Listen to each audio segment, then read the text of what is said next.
a gentle smile standing right there in front of me in this sparkling rose touch my heart and my soul.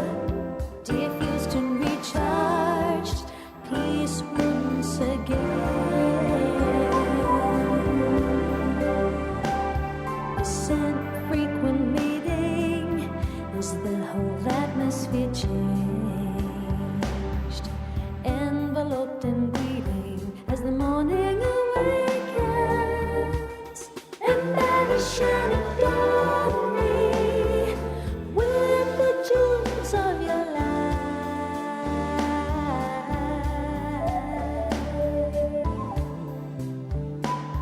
A soft and beautiful voice woke me up this morning.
So Om Shanti and a warm welcome to everyone.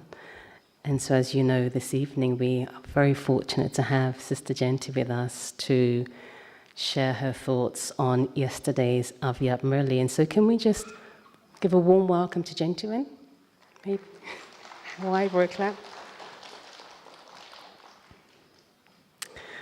Welcome to those online as well. And just to ask, how many of you have never met Genty in the flesh, like on Zoom definitely, but actually live, quite a few.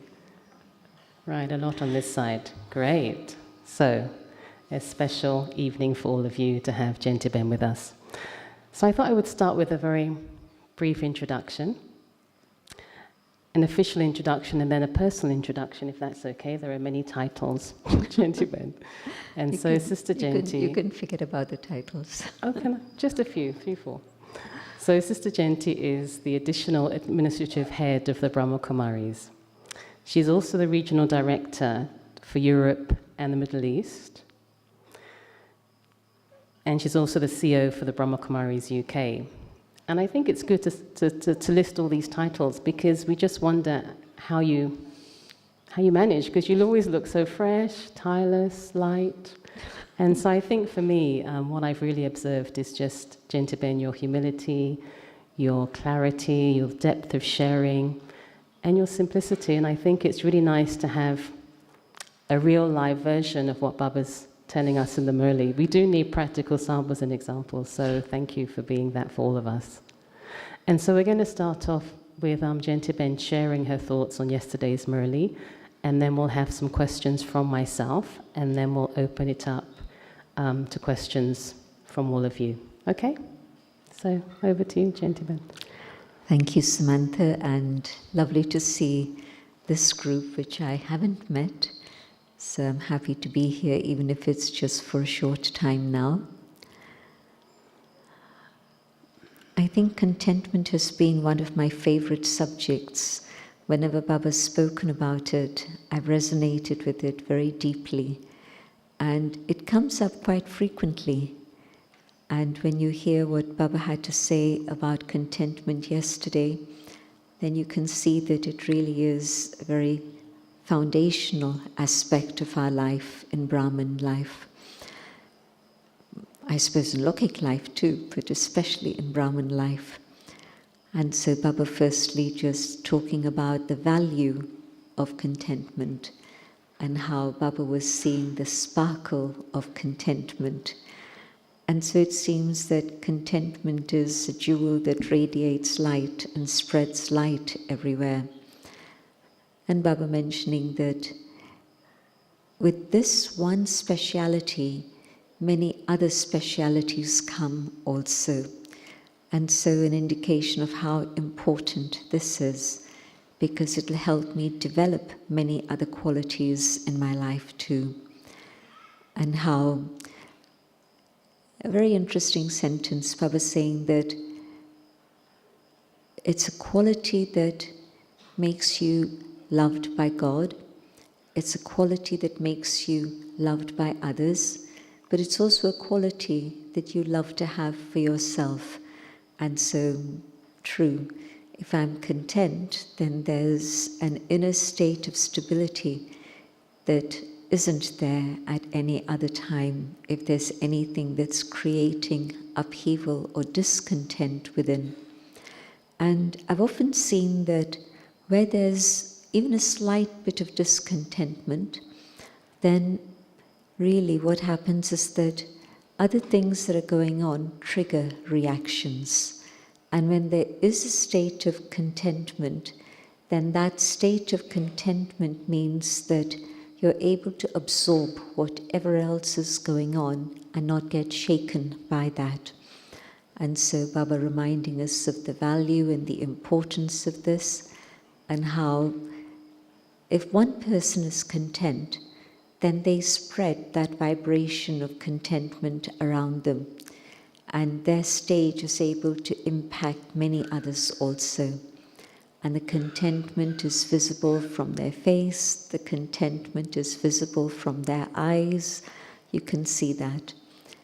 And then Baba asking if we're constantly content. And this word that Baba used, sada, are you always content, constantly content?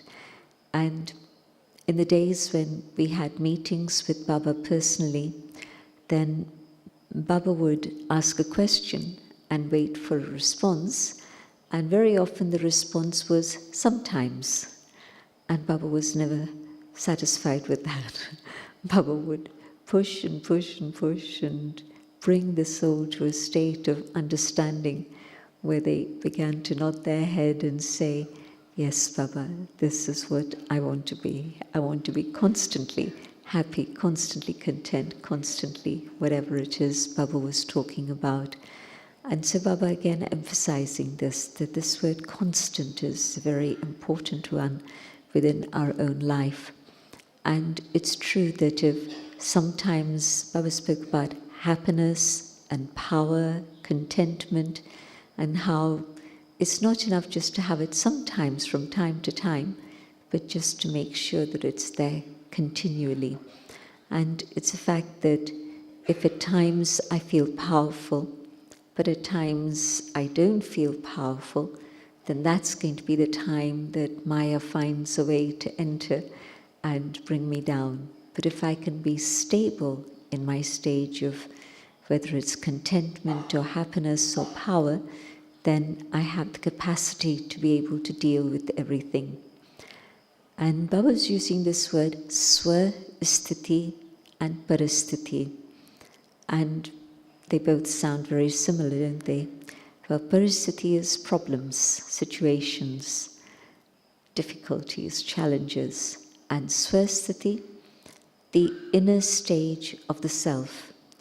And Baba giving us this very powerful guarantee that if I maintain my own inner stage with contentment, then that's going to give me the possibility of overcoming all problems and all situations that I'm having to deal with, and there's going to be victory.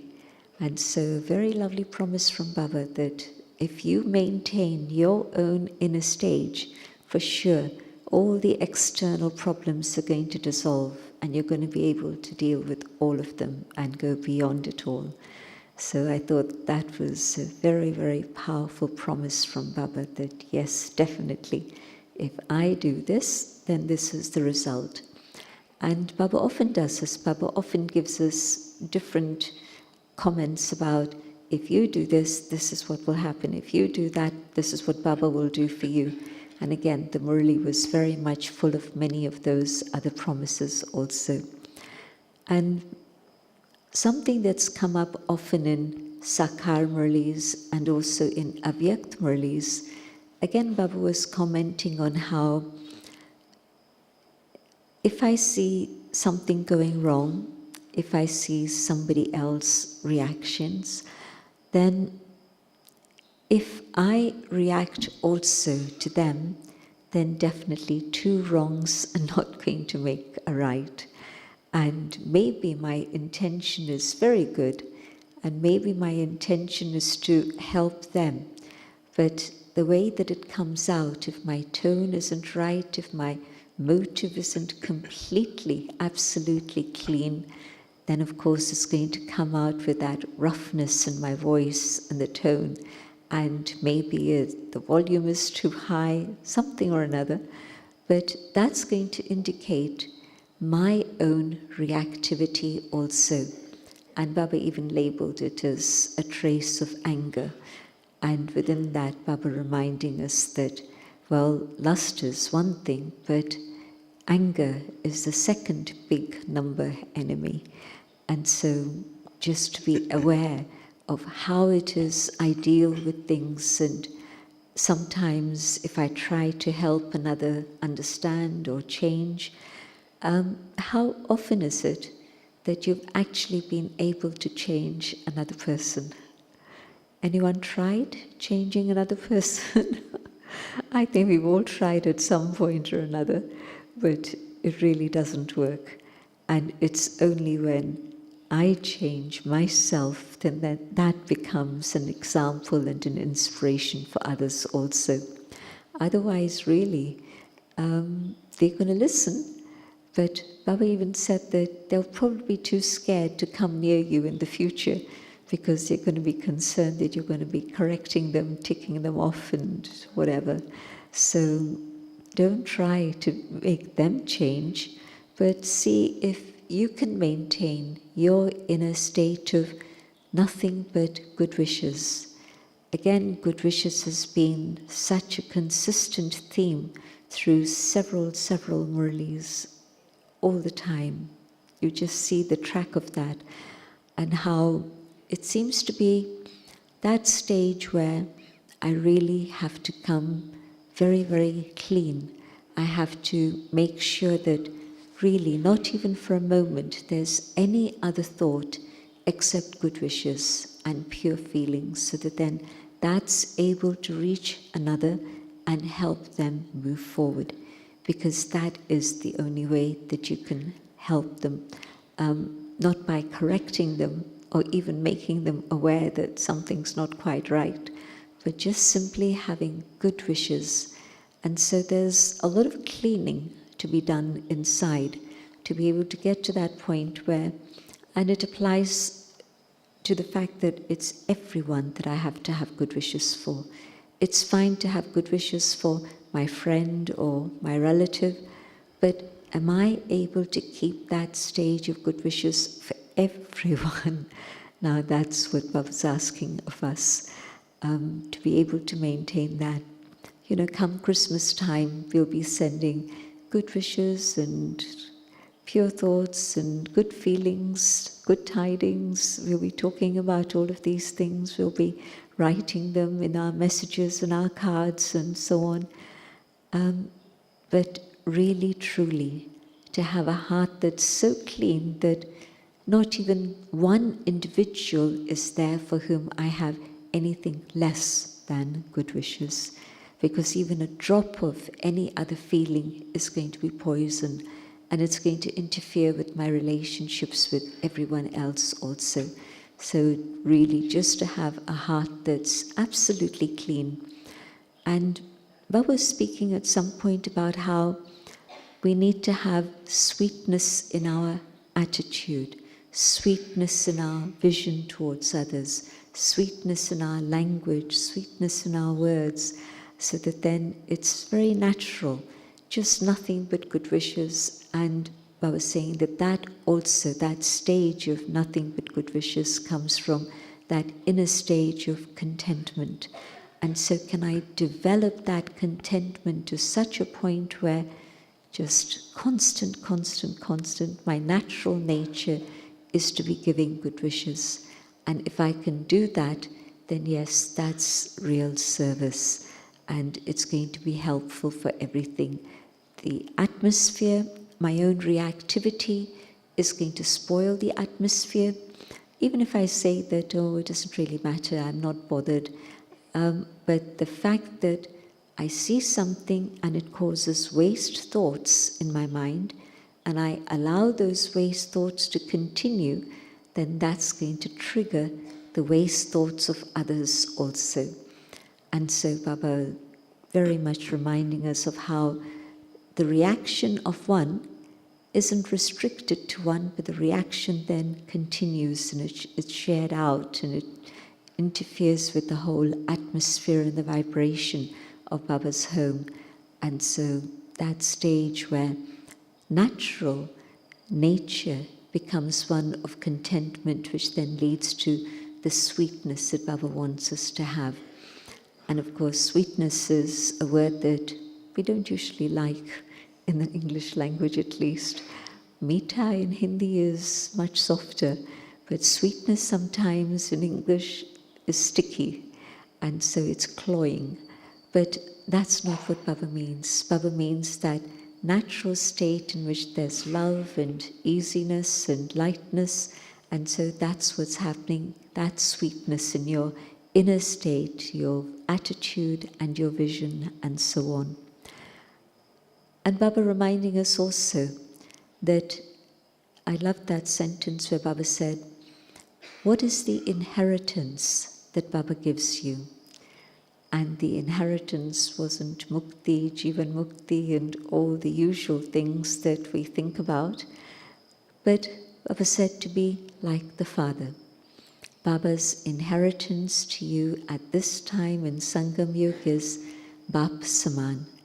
Become like the Father, and just like Brahma Baba and the example of Brahma Baba in so many different ways, the way he dealt with people, the way he dealt with situations, but always, always the number one soul following Srimad.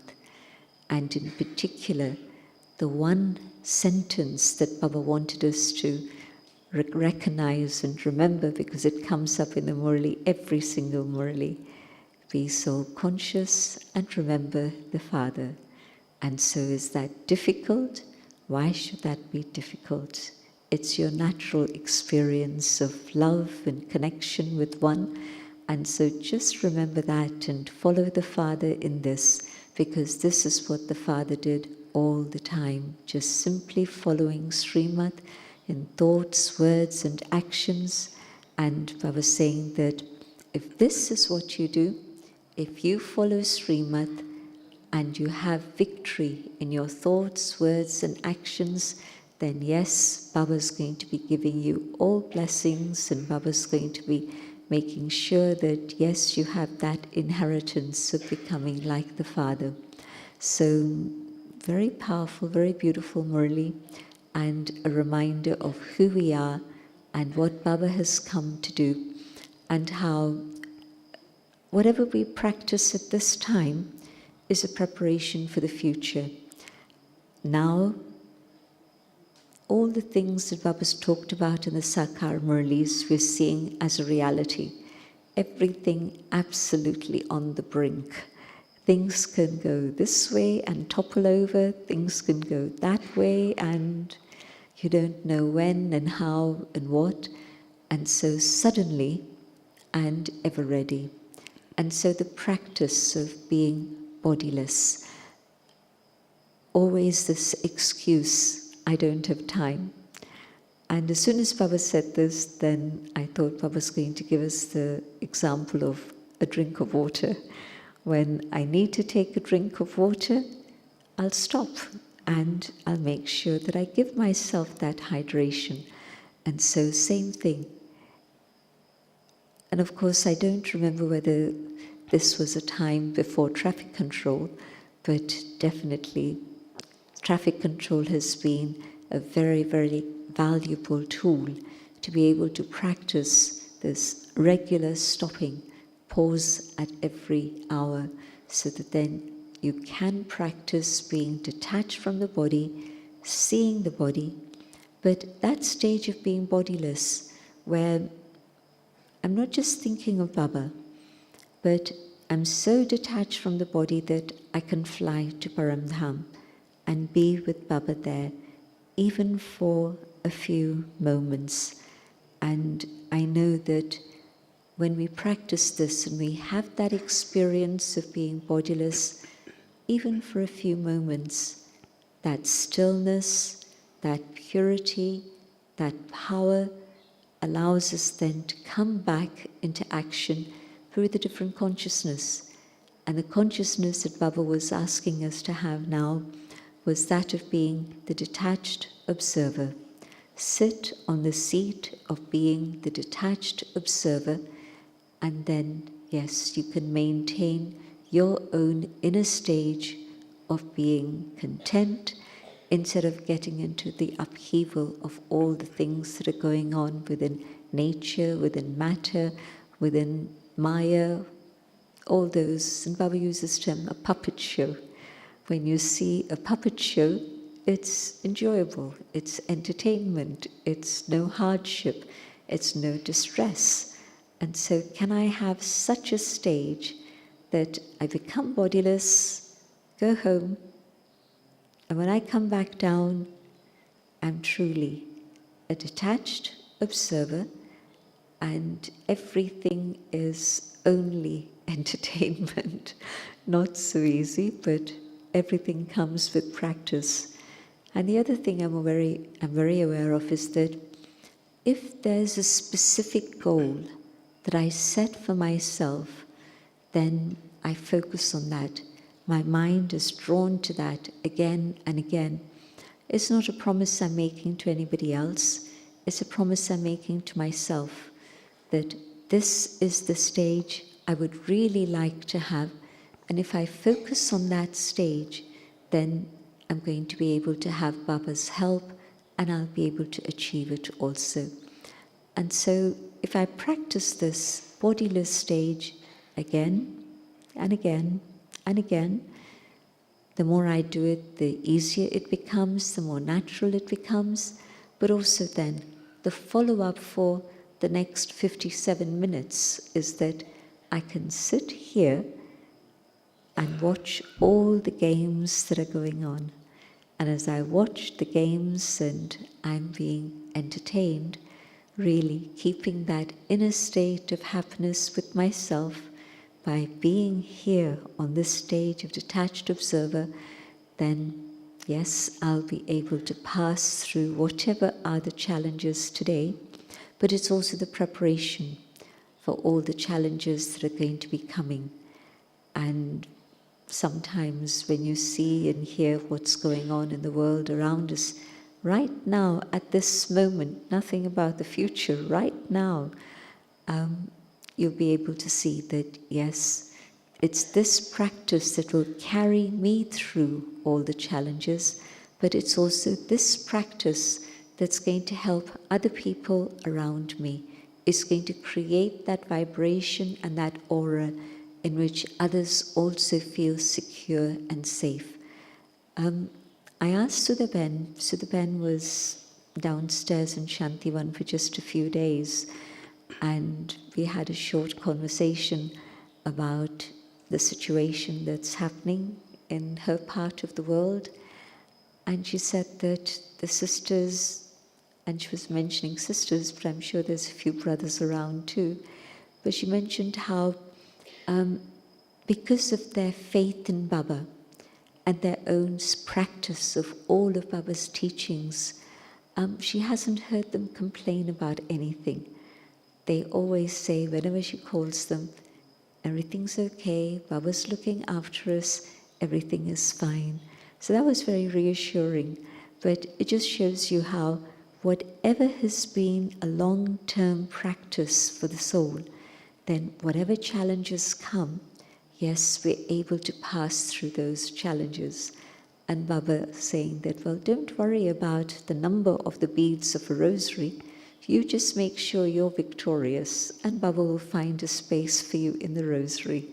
And so just make sure that you're keeping Baba's Srimat in mind, and with victory in little things today, then there'll be victory in big things whenever I have to face any of those big things. So a few points that I was touched by in the Murli today. And so handing over to Sam. Thank you so much, Genty. As you were sharing, it just feels so easy. It was like a commentary, and I felt in Madhaban, everything feels attainable. And I just wanted to ask you, you mentioned having a goal or an aim that you can focus on, and that can inform your practice. So just to ask you, what goal or goals do you set for yourself, and every day are you revising that so that you kind of remain beyond all the ripples that happen in the drama? The practice that I'm focusing on is, can I really put a full stop to whatever it is that's going on? Yes. You're engaged in one conversation, and that finishes, and then there's another situation, and another, and this keeps happening. And so really to be just present, rather than thinking about what it is that's happened before. But full stop to that, now on with the show, on with the next. And when you mentioned that there's a lot happening, well, I don't think I've been ever as busy as I am in Madhuban. Just so many things going on, and it's not even that you can focus on one thing and then deal with the next thing. Everything just comes onto your plate altogether. And so you just have to be very careful with your thoughts and, okay, this is what I'm doing now. Let me stay focused on this. That's finished. Okay, I'll do the next thing. And so not to let things hang on, but it's done, it's finished. Nice, thank you. You know, Baba spoke about influence yesterday in the Murli, and you mentioned it just now, how even if like 95% of individuals are fine with us, but we tend to get affected by the souls that are discontent with us for whatever reason. And Baba even said that we know what they're like, we can even predict what they're going to say, but even then, we're taking sorrow. And so the question, I suppose, and for example, it can be things like, you know, and I know this in some cases where one soul's not talking to you for like 2 years, you can be in the same service space, and things like that, practical things, where, you know, the person completely ignores you. And how can you not, you know, and there is a residue of feeling, you know, why? And so the question is, what are some of the check-in points that we need to make to ensure that we are detached and we can keep giving good wishes in those kinds of situations? It's okay if it's a one-off and then after a few weeks you have a conversation and then it manages itself, but there are those situations which have been going on for a few years. I think you just have to keep checking, is it possible for me to have good wishes for that soul? I think if I turn it around in that way, it makes a big difference. And I'm sure that most of the people here, or those watching and listening, for them also it is this thing that there's somebody around who's creating challenges for them, and it's not short term, but it's long term. But can I really do a clean out inside and just have only good wishes for them? And just as they're stuck in their pattern of behavior, can I also create this repeated pattern of behavior of sending good wishes, sending good wishes? Then at some point, whatever is the karma that's around, it has to get settled. It can't carry on till the end of the kalpa. But obviously there is some sort of karma there that I'm having to deal with it. And so can I just send good wishes, good wishes, good wishes? Nice. And so why do you think it is that we, what's lacking within us that we do get influenced? What's some of the unmet needs that we haven't realized within ourselves, or we haven't met for ourselves, that we keep falling into the same sort of hole, if you like? Because I think on an intellectual level, we know that we have to give good wishes and maintain that. But what's the lack? Well, what is it that we're not realizing within ourselves? One, it's a karmic account, but what is it that we're not realizing deeply that allows us to keep, tripping up on this same, same stone or obstacle, I know it's an answer that you've heard before probably, but really just being still here, stable, can I really practice this idea of I am that shining star, and see them also in that way. See them as that shining star. And one can also see the goodness that they have, because yes, there's this challenge that they keep posing for me, but there's also a lot that's good that's within that soul. And so can I again keep shifting my vision, see that shining star and the goodness in that shining star. Baba spoke about how are we able to see ourselves in the way Baba is seeing us? Baba sees us with that highest vision. So maybe the starting point is, can I hold that vision for myself? And then I'll be able to see another with that vision also. Thank you. Lovely. Just a question that's come in here. I think I'll share it now. But the question is, what does Baba mean when he says natural nature? I've heard people use this term in a negative way, and Baba sometimes commented on it. We say, well, it's my nature. I'm impatient. Well, that's how I am, so you take it or leave it. It's like I'm making an excuse for myself and giving myself permission to carry on like that. And Baba's saying that, well, whatever are the Rajo Pradhan or the Tamo Pradhan tendencies, this isn't my original natural nature. This is my second part of the cycle, natural nature. And it's not original. It's come later on. It's acquired. And so can I really go back to the original state of the soul? And when Baba used to make us practice the 5 forms, and that was very, very helpful at that time. And of course, Baba gives us different tools, and then we use them for a short time, then we forget about them. But again, yesterday, and today's Murli actually, today's Murli, Baba was talking about, do you remember that you were deities? So can I remember my starting point in the cycle? That is my natural nature. And so the state of the deities where nothing pulls them. They've got everything, but it's not just that there's abundance out there, but it's happened because there was that attention in Sangam Yuga. And so now, what is the original natural nature of the deity soul? It's goodness, it's love, it's truth, it's joy, it's purity. It's contentment. Nothing can pull me or distract me. There's nothing more that I want. I have everything that not just I need, but that I wanted. All my desires have been fulfilled, so I don't know what it is to have the thought of desire, ignorant of what is desire. So that's the state that is the natural, original state that we had for a long, long period of time.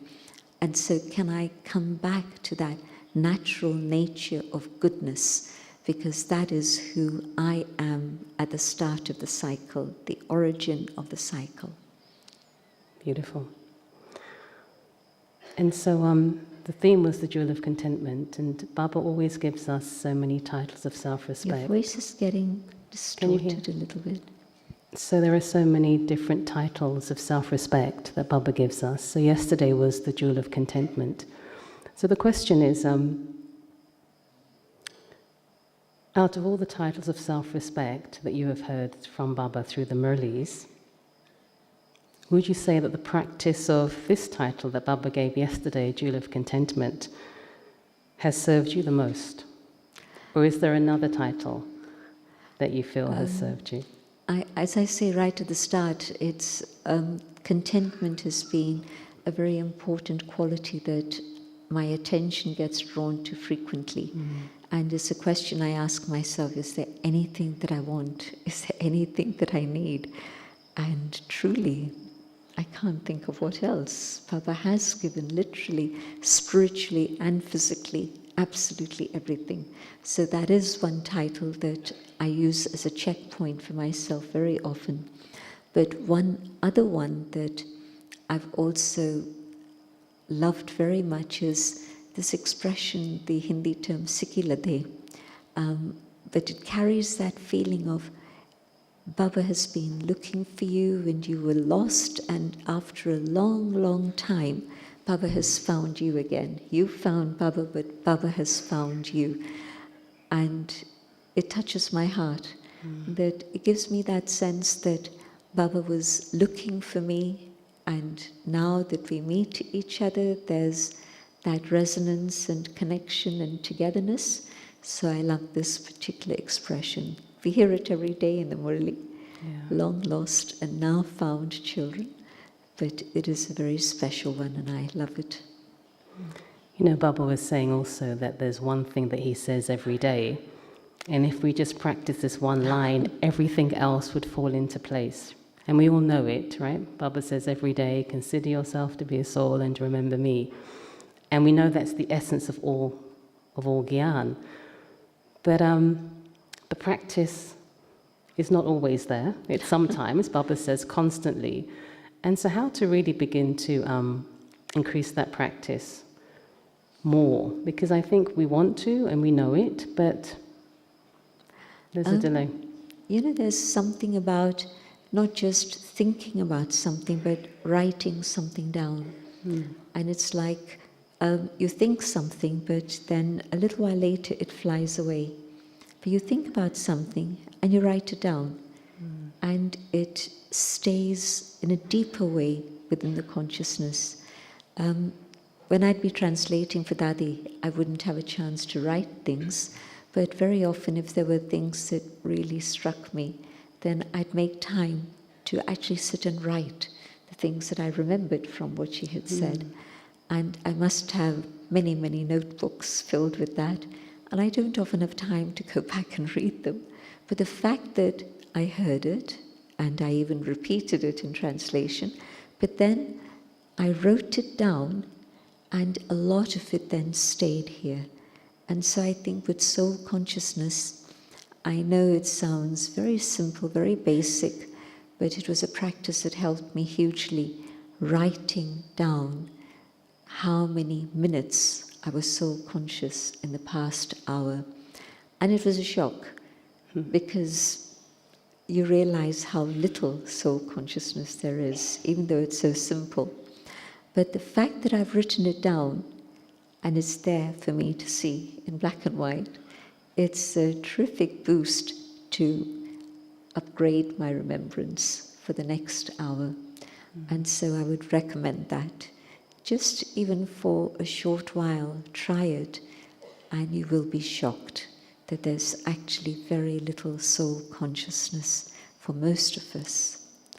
I'm sure there are some who are really focused on that and working on it a lot, but I think generally we talk about it and we do practice it, but not to the extent that we really need to. Can you just break that down a bit more? Like practice as we get up by my soul, as I drink my tea, that level of practice? The feeling that I'm operating from here, not here, but here. And so that sense that when I'm seeing somebody, it's in that soul conscious state. When I'm speaking, do I have the awareness of this being?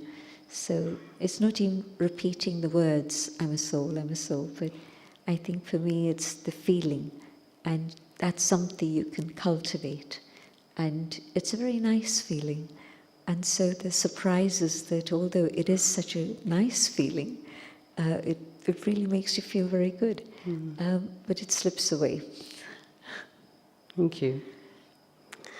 There was one line in the Murli yesterday when Baba said, the stage of contentment, and you mentioned it when you were sharing earlier, the stage of contentment is always victorious on an external stage.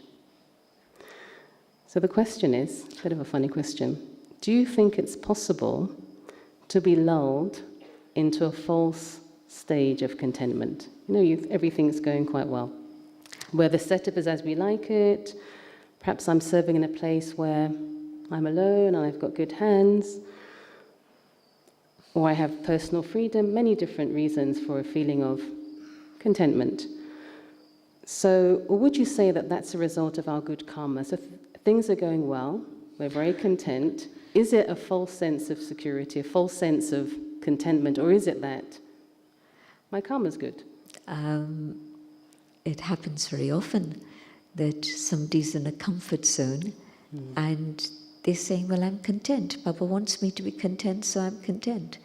But in fact, although if you're using this word contentment, then there's another word, satisfaction.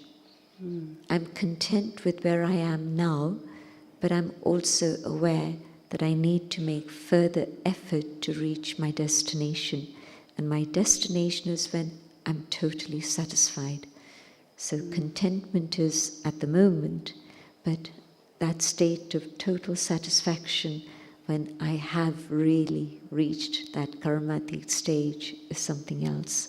And so yes, very definitely, comfort zones are something in which we feel it's okay, everything is fine. Daddy used to say, if somebody says, I'm fine, I'm okay, there's something not quite right. And of course, if you're complaining, that's not right either. But to be able to know that it's okay, but I do know that there are things I need to work on and sort out further along the line. And maybe I've become too comfortable with people around me. They've got used to me, I've got used to them, so I'm not really making that effort for transformation that I need to make. Another sentence that Baba spoke yesterday, see your own stage and see time, swa and samya. So often the Hindi words go together.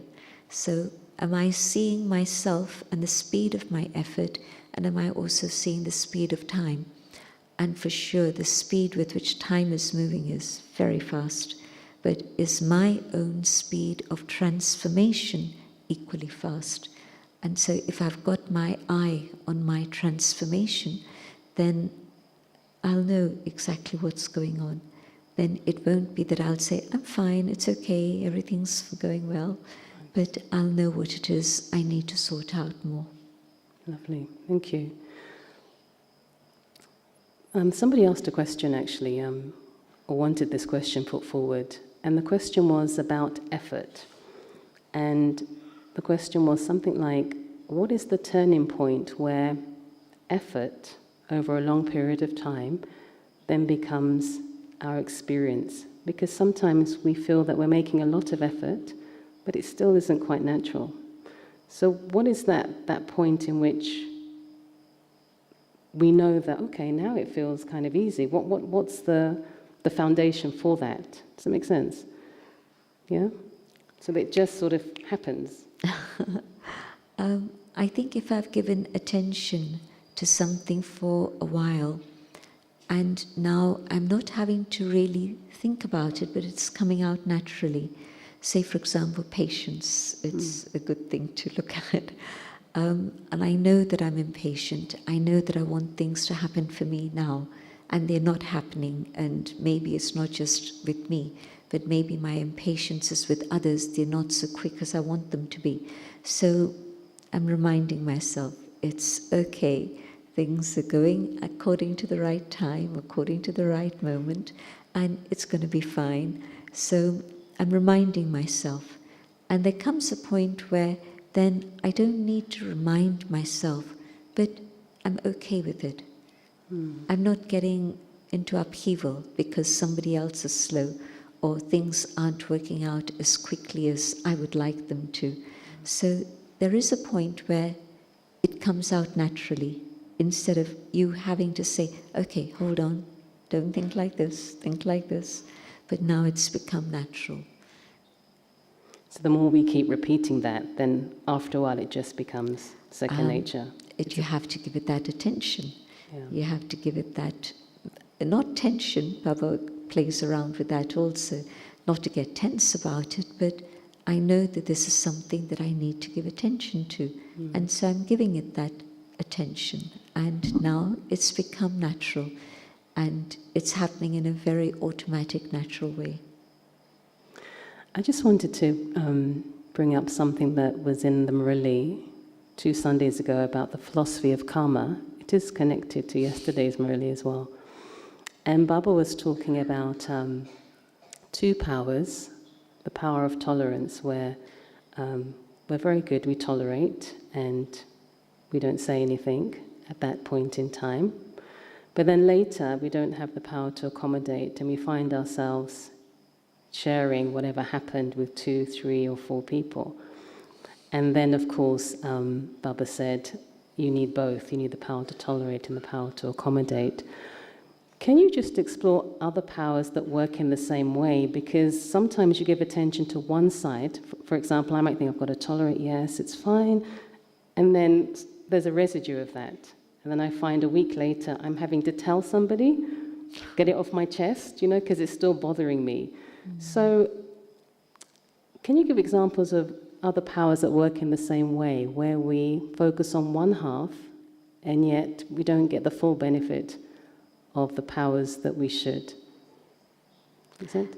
I'm thinking again of the 2 opposites that come in the image of the 8 powers. And on one side there's tolerance, and on the other side there's the power to face. And I see how those 2 also work in balance.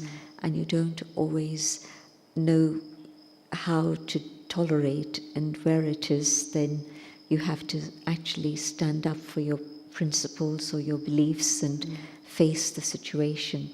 And in that case, for me, there is a very specific point which tells me which way to go.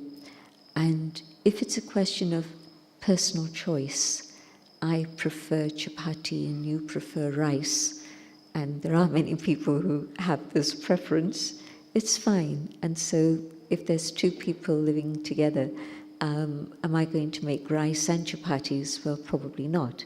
But if I can make chapati one day and rice the next day, then one day it's my choice, the other day it's your choice, and it's okay. So when it comes to little things like this, to adjust and tolerate is not a big deal. It's okay. In fact, I do need to adjust and tolerate. But the other side, when I need to face something, it's if I'm being challenged about any one of my principles. Then it's not a question of, let me adjust with this one, whether it's vegetarian diet or even more importantly, celibacy.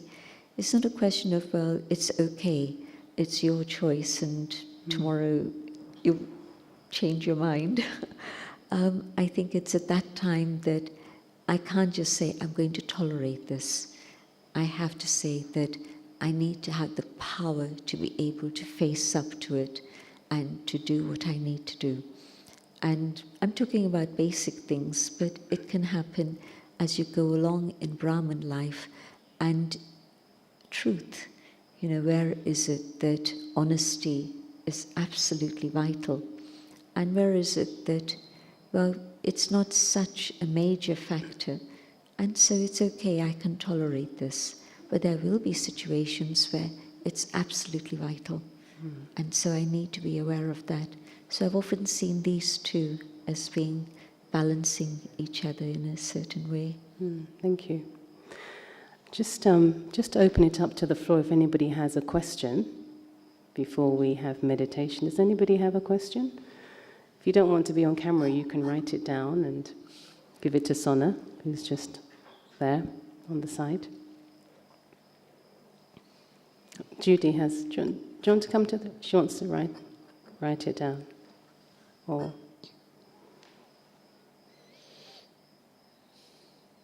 can they say the questions from there, from their seat? Then they're not on. Judy, you can say the question from there if it's, but the mic's at the front. She doesn't want to be on camera. Could somebody give the mic to her? They're not on camera, so you can come to the front, Judy. You won't be filmed.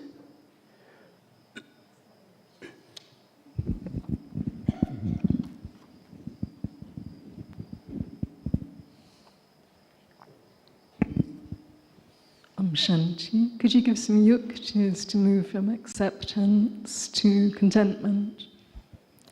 I'm sorry, wasn't clear. Could you please give some yuktis to move? Yuktis for? To move from...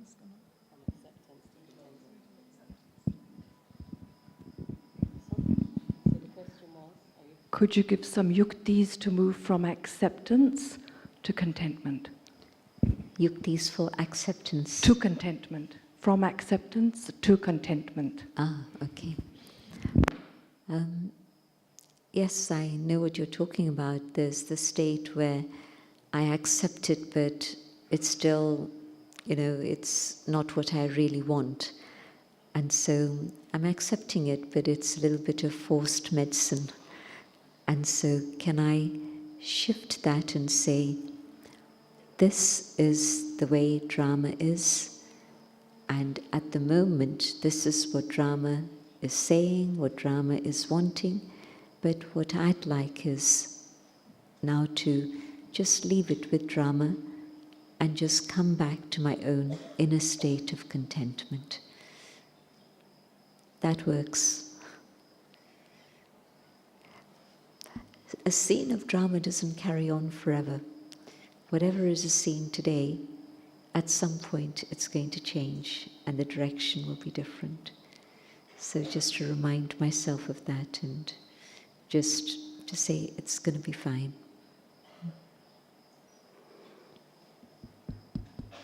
Is there anyone else? Okay. While you're thinking of your question, I just have one more question, gentlemen. And it was about, say, Murli 2 Sundays ago. And it was about this aspect of mistakes. Of what? Mistakes, understanding that a mistake has been made, but not imbibing it, not allowing yourself to lose your happiness.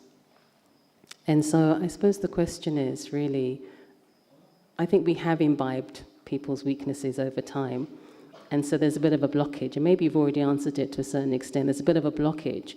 And so just the steps to restore the heart, the steps to clean the heart out, if we have been holding something that's happened over, a long period of time. What has helped me is to remember that I've made mistakes. Yeah. And when I have that recognition, here's somebody who's made a mistake, but I've had many mistakes in my life. And Baba's forgiven me, the Dadis still continued to give me love, and that carried me and helped me. And so, can I do the same for the other? It's what I've received in my life. Now it's my turn also to be able to accept them and just give love And that's going to take away whatever is the imprint that's been created in my heart. And it's going to then be much easier to have a good relationship with them. Otherwise, their mistake is creating a block that's not allowing me to move, but to be able to remember what I've done and then give the return to Baba. Baba, forgive me, and Baba gave me love. Now I have to do that for others too. Thank you. One of the things about mistakes that I've made is that it's taught me a lot of humility and compassion. And if I don't recognize the mistakes I've made, I think probably that's a false situation. Yeah. That there must be mistakes that we've all made. I don't believe that there's anyone who hasn't made a mistake. But when I recognize that, then it really takes away the ego and it calms the soul down. Beautiful. Thank you so much. And just a very last question, which we always tend to ask in Madhaban, I noticed, in terms of Baba gives lots of advice, but what's your advice? The theme behind is the power of togetherness, connection to the seed for the whole season, this year, next. But what would you say as a last comment in terms of us moving forward from sometimes to always, Sada, as Baba has said? What's one or two things that you would like to leave us with? In terms of togetherness? Yeah. Just the sweet feeling that we've been together through the whole cycle. And so this is my family. And yes, we've been up and down through all the situations of the Copper Age and the Iron Age, but Baba's again creating that bond of love that is going to hold us together in the kingdom, in the Golden and Silver Age. And so when I have that sense of belonging to this family, then that togetherness is a very sweet feeling. I remember when I came to Baba consciously, as a child is different. When I came to Baba consciously, there was such a sense of recognition and a feeling of belonging. The Lokik family just was away from my consciousness completely. And it was this family, and of course I had the good fortune of seeing the dadis and being with the dadis, but that sense of coming together to my family was so strong, and it still is today. Thank you so much, Genty, for sharing this evening, and perhaps we can share our appreciation. Thank you.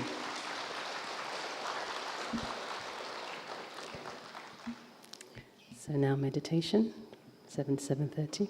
Okay. Om Shanti. Thank you, Sam. Thank you.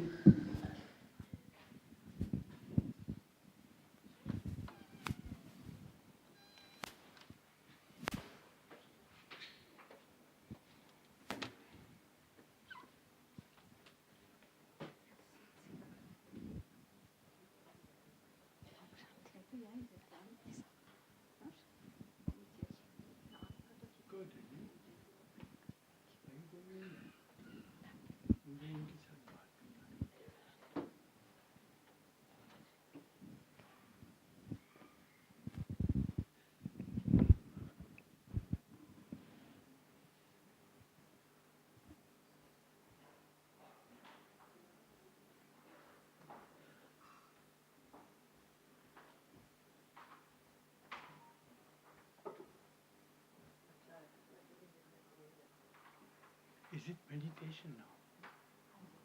Are we meditation? तुम्हें अंदर चला जाओ.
बाबा फिर भी प्यार से तुमको पुकारा करूं मेरे बाबा मेरे बाबा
मुझसे